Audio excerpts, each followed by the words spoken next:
مامۆستایان و فەرمانبەران و چین و توێژەکانی هەڵەبجە بۆ داواکردنی مافەکانیان و دابینکردنی خزمەت گوزاریەکان خۆپیشاندانیان ئەنجامدا. مامۆستایان و فەرمانبەران دەڵێن دەسەڵات و حکوومەت کۆتایی هاتووە چونکە نەیانتوانیوە لە ساڵانی ڕابردوودا ئەرکی خۆی جێبەجێ بکات.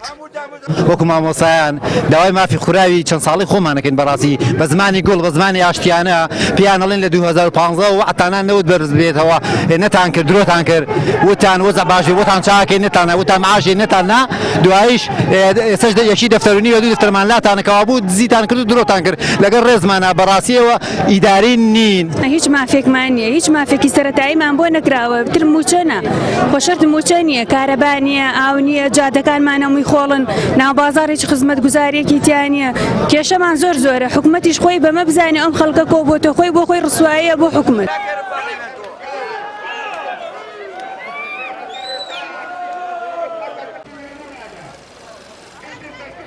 گەرچی ناڕزایەتی و خۆپیشاندانی خەڵکی هەڵەبجە ماوەی دوو کاتژمێری خایاند، بەڵام ئەوەشیان ڕاگەیاند بەردەوام دەبن لە دەربڕینی ناڕزایەتیەکانیان تا دەسەڵات کورسی جێدەیەڵێت چونکە نەیتوانیوە نەخاک و ناوڵاتیەکانی هەرێمی کوردستان بپارێزێت.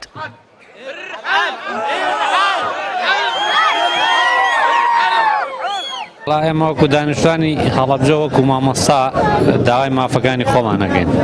بەڕاستی ئەمانە نە حکومیان پێکرێ نە خاکیان پاراست نە ئەویان پێکرێت کە بتوانن هاونیشتیمانان و هاوڵاتیان بپارێزن.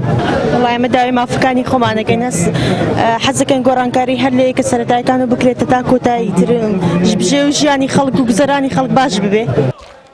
لە نەبوونی موچە و کارەبا و خزمەت گوزاریەکانی دیکە ڕۆژ لە دوای ڕۆژ تووڕەیی هاوڵاتیان زیاتر دەبێت و بازنەی ناڕزایەتی و خۆپیشاندانیش لە شار و شارۆچەکانی هەرێمی کوردستان فراوانتر دەبێت. خۆپیشاندەرانیش دەڵێن حکومڕانی دەسەڵاتی کوردی کۆتایی هاتووە چونکە لە ڕابردوودا تەنها گەندەڵی و دزی و تاڵانکاری بەسەر قوتی خەڵکی و بەژمەینەتی هەرێمەکەوە کردووە.